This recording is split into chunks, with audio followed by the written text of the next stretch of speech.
Bueno muchachos, pues vamos a comenzar este video. Este video lo voy a hacer como complemento del anterior para hablar acerca de los capacitores, toda su clasificación y todo esto. Como ven aquí en pantalla, pues tenemos una familia o una serie de capacitores de varios tipos y de varias formas. Vamos a hablar entonces ahora acerca de la clasificación de los capacitores. Hay varias clasificaciones, solamente que, bueno, me voy a enfocar a esta clasificación que aparece ahorita en pantalla. Vamos a nombrarlos como fijos, variables y ajustables o semifijos. Los fijos, como su nombre lo dice, ya no se le puede modificar la capacitancia al capacitor, sino ya está fija. Por ejemplo, 3 picofarad es el valor ya del capacitor. La diferencia con los variables y los ajustables o semifijos es que los variables, hablemos de los variables son capacitores que puedo modificarlo y volverlo a modificar varias veces. Por ejemplo, hago la modificación de un capacitor y más adelantito, mañana o hoy mismo necesito otro valor de capacitancia, lo vuelvo a cambiar. En cambio, el condensador ajustable, pongo la capacitancia que se necesita y ya así lo dejo, ya no se mueve normalmente, ya no se mueve, ya se queda así. Normalmente luego es para filtros y eso.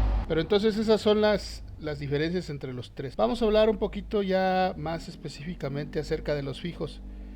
¿Cuántos tipos hay? Los variables también hay de varios tipos y los ajustables también hay de varios tipos. Pero vamos a enfocarnos en los fijos, solamente en los fijos. Estoy poniendo algunos de los tipos de capacitores fijos, no los estoy poniendo todos porque luego hay algunos otros. Bien, vamos a empezar con los cerámicos. Como ven, aquí está un ejemplo de un cerámico. Estos no tienen polaridad. ¿Qué quiere decir? Que los puede conectar con una patita a otra en el positivo o negativo, no tienen polaridad. Se utilizan normalmente en filtros, en osciladores, para acoplar diferentes circuitos. Una de sus desventajas sería, por ejemplo, estos son muy sensibles a los cambios de temperatura y de voltaje, se dañan rápido si hay cambios de voltaje. Necesitan protegerse muy bien. Están compuestos de diferentes materiales, como el ácido de titanio, bario, etcétera. Junto con los electrolíticos que vamos a ver enseguida, son de los más utilizados estos cerámicos. Estos tipos de condensadores tienen valores de capacitancia altos para su tamaño, o sea, son muy chiquitos, pero por ejemplo tienen rangos de un picofarad hasta varios micros. Claro, no son tan altos como los valores, no son tan altos sus valores de capacitancia como en los electrolíticos, pero son altos de acuerdo a su tamaño. Tienen varios voltajes, se fabrican en varios voltajes y valores de tolerancia. Tienen baja inductancia, bueno, eso es un valor que se maneja en electrónica, tienen baja inductancia. Por eso son muy aplicables o se utilizan mucho en frecuencias altas. Vamos con el siguiente tipo, que son los electrolíticos. Hay la característica de estos electrolíticos, su primera característica es que son polarizados, es decir, hay que conectarlos correctamente. Nos indica fácilmente la patita que es positiva y la patita que es negativa.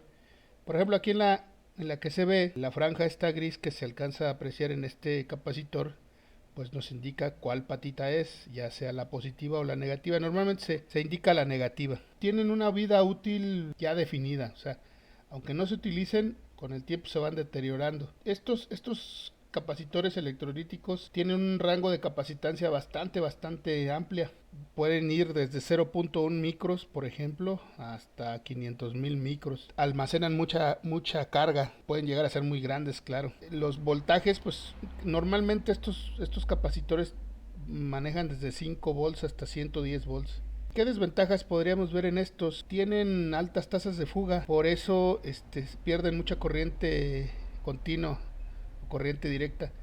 Por eso no se utilizan en algunas aplicaciones de corriente alterna de alta frecuencia. También tienen un rango de tolerancia muy alto, por eso no se utilizan mucho en circuitos de filtrado. Más bien se utilizan mucho en fuentes de alimentación. Después de estos vamos a ver los de película. Aquí tenemos el ejemplo de los de película. El material que se utiliza para este es plástico. No son polarizados como los electrolíticos y tienen una capacidad de autorreparación. Estos se utilizan en audio.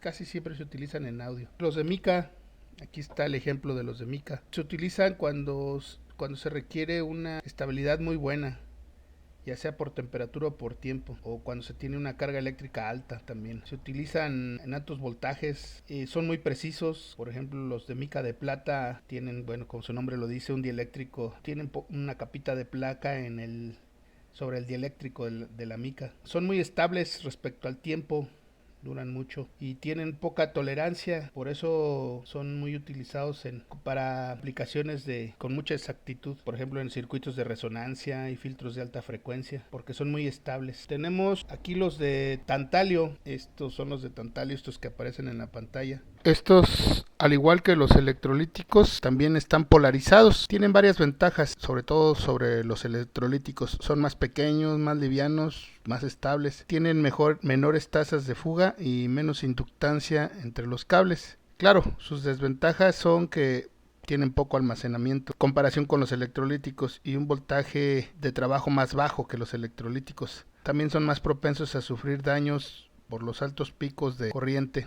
Por esta razón, los condensadores de tantalio se utilizan principalmente en sistemas de señales analógicas que no tienen tanto ruido de corriente. Tenemos también los de doble capa eléctrica o supercapacitores.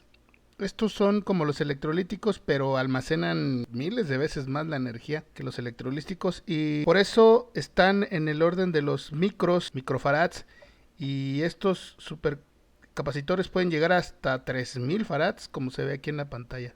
Bueno muchachos, pues con esto terminamos el video. Traté de no ser muy técnico, sin embargo pues creo que sí lo fui en algunas partes. A mí lo que me interesaba realmente es que vieran los diferentes tipos de capacitores, un poquito de cómo son, que los vieran físicamente para que los puedan identificar. Básicamente era eso. Si me fui un poco técnico, bueno, pues ahí disculpen. Nos vemos en el siguiente video.